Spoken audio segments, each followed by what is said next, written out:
Hello everyone, আসসালামু আলাইকুম। কাছে এবং দূরে যে যেখান থেকে আমার এই ভিডিওটি দেখছেন, আশা করছি সবাই ভালো আছেন এবং সুস্থ আছেন। আমিও আলহামদুলিল্লাহ ভালো আছি। তন্নির সংসার ইউটিউব চ্যানেলে আপনাদেরকে আরও একটি নতুন ভিডিও দেখবার জন্য স্বাগত জানাই।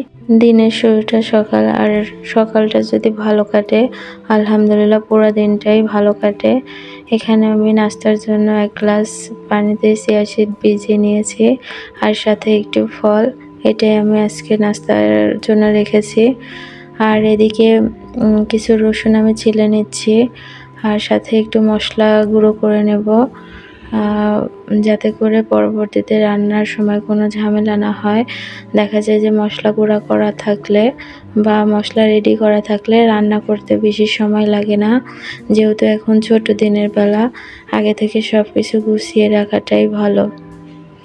এই মশলাগুলো আমি প্রথমে একটু হালকা করে ভেজে নেব আর ঠান্ডা করে এটা ব্লেন্ডারে ব্লেন্ড করে নিয়েছি। আর এখন আমি একটা কাচের জারে এটা রেখে দেব। আর এদিকে দেখতে পাচ্ছেন দুপুরে রান্না করার জন্য আমি আগে থেকে সব কিছু কেটে বেছে ধুয়ে নিয়েছি। আর আজকে আমি রান্না করব মাটির হাঁড়িতে। এই হাঁড়িটা অনেকদিন আগেই কেনা হয়েছিল, তেমন একটা ইউজ করা হয় না, তো ভাবলাম যে আজকে এটাতেই মাছ রান্না করব। আমি আজকে কই মাছ রান্না করব হাতে মেখে। কেউ কি এভাবে মাছ খেয়েছেন কমেন্ট করে জানাবেন। টমেটো দিয়ে আমি এটা একটু ভুনা করব। সবগুলো মশলা দিয়ে দিলাম। এখন পরিমাণ মতো তেল দিয়ে হাতে মেখে আমি আজকে কই মাছটা ভুনা করে নিব।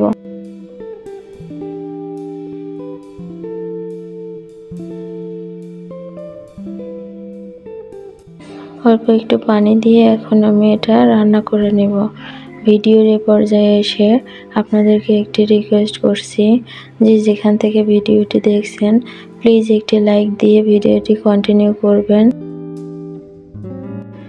আর এই তো আমি এখানে পটল ভাজি করব।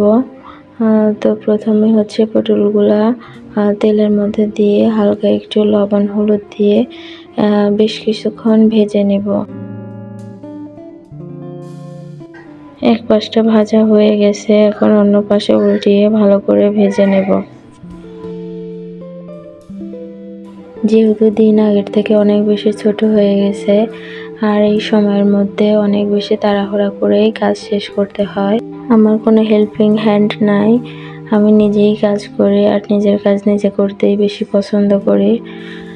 আর এদিকে আমি রাইস কুকারে ভাতটা বসিয়ে দিয়েছি। আর এখন আমি রান্নাঘরটাও ক্লিন করে নেব। আর চুলাটা সুন্দর করে মেজে পরিষ্কার করে নেব।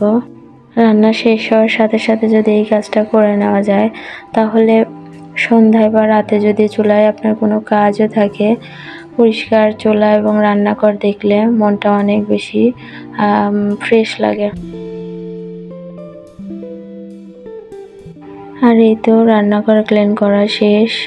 এখন আমি বেডরুমটা আগে থেকে গুছিয়ে নিয়েছি, শুধু এখন ভালো করে ক্লিন করে নেব। সকাল থেকে দুপুর পর্যন্ত মেয়েদেরকে একদম ঘড়ির কাঁটার সাথে সাথে চলতে হয়। একটু যদি আপনি লেট করবেন তো সব কিছুই লেট হয়ে যায়।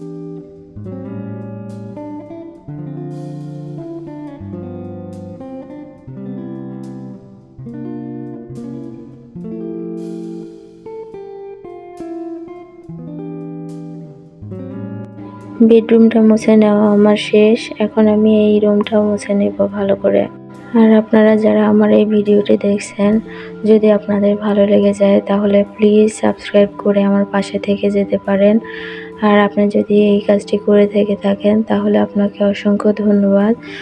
পরবর্তীতে অন্য কোনো ভিডিও দেখার জন্য আমন্ত্রণ জানিয়ে আজকের মতো বিদায় নিচ্ছি। আল্লাহ হাফেজ, আসসালামু আলাইকুম।